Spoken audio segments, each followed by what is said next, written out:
NASA presidential candidate Raila Odinga claims there are plans to shut down the electronic voter identification devices to pave way for manual voting and stuffing of ballot boxes. Odinga, who met European Union observers, also claims there are plans to use security forces to intimidate voters in NASA strongholds. But addressing a media briefing in Nairobi, Interior Security Acting Minister Fred Matiang'i sought to allay those fears by assuring Kenyans of adequate security during the polls. Rita Tinina reports. Across the country, the IEBC was conducting final touches, confident that all is set for the elections. But the opposition coalition NASA is not confident about the elections. NASA has several concerns, one of them over the use of electronic voter identification devices. Coming, for example, from the Inspector General of Police, giving instructions that people in the Jubilee strongholds must vote by midday. Because after midday, tomorrow, the AVIDs are not going to function. They're going to charge them off so that they can vote manually. Raila says NASA supporters have a directive in case the devices fail. Na tukisema ikiwa kama itakuwa imeharibika, basi kura haisiendelee. Hiyo tunawaambia wafuasi wetu kila mahali. Manake yale ambayo yatafanyika yalikuwa sio halali.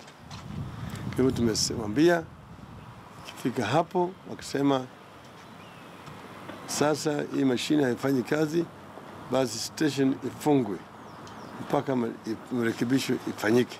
Raila, who met European Union observers, says NASA has doubts about the integrity of the voters' register and is questioning the lack of network coverage in 11,000 polling stations. Given the fact that a number of these polling stations are in some of our strongholds, we don't understand how a place like Siaya, Homa Bay, Migori, and so on could be out of network.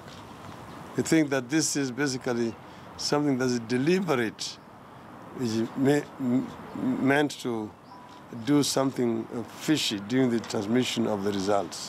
He claims the government is planning to use security forces to intimidate voters in its strongholds, an allegation that was echoed by the head of the coalition's campaign secretariat, Musalia Mudavadi.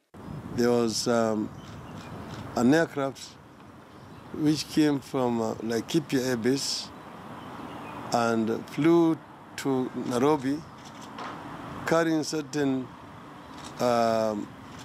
materials, which are basically called smoke bombs.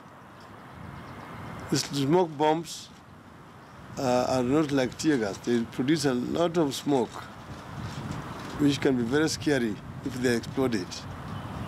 Interior Cabinet Secretary Fred Matiang'i has assured Kenyans of adequate security during the general election. I have heard and I've observed people saying that we have deployed more security resources in some parts of the country than others. It's not true. Our deployment and management of security in support of the IEBC is demand-driven. Over 150,000 police officers will man the more than 40,000 polling stations across the country.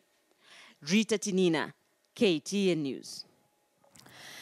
Yeah, so it's important for us to just understand this Kenyan election by the numbers, the figures.